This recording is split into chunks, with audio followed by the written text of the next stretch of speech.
यानंतर एक मोठी अपडेट आहे। सैफ अली खानवर हल्ला करणारा आरोपी हा बांगलादेशचाच असल्याचं समोर आलंय। आरोपी शरीफुलचं बांगलादेशमधील ड्रायव्हिंग लायसन्स समोर आलेलं आहे।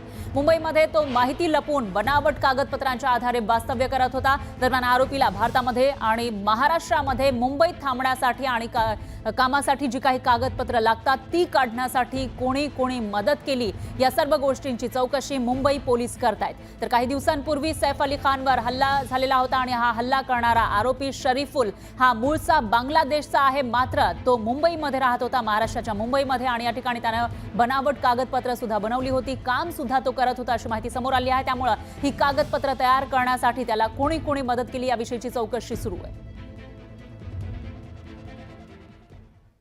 तर सैफ अली खानवर खरंच हल्ला झाला का यावर मंत्री नितेश राणे यांनी प्रश्न उपस्थित केला होता। वेगवेगळ्या व्यक्तींनी स्टेटमेंट केलेलं असतं, त्यावर मी काय बोलणार असं ते म्हणाले। नितेश राणेंच्या मनामध्ये काही शंका असेल तर डिपार्टमेंटला सांगावं असं अजित पवारांनी यानंतर म्हटलेलं आहे। तर सैफ आपल्या घरी जात असताना त्यांची तब्येत किंवा कपडे पाहता यांच्यावर काही दिवसांपूर्वी असा हल्ला झाला होता असं वाटलं नसेल असा अंदाज या ठिकाणी अजित पवार यांनी वर्तवलाय।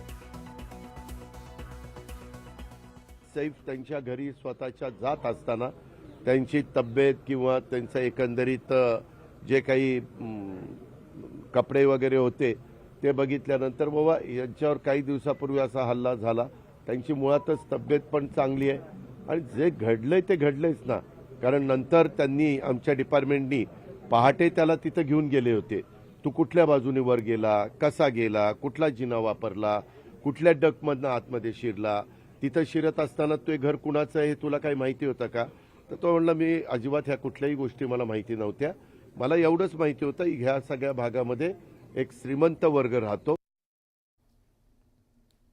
त्यांनी जर काही त्यांच्या मनात असेल तर डिपार्टमेंटला सांगावं।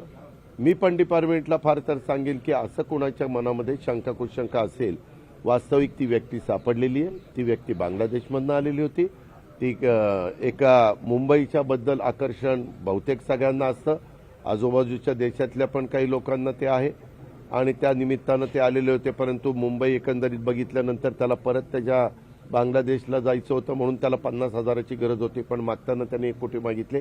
हे सगळं मीडियाच्या पुढं आमच्या पोलीस खात्याने सांगितलेलं आहे आणि जे काही आत्तापर्यंतची माहिती आहे त्यामध्ये अजून तरी तसा क्लू मिळालेला नाहीये।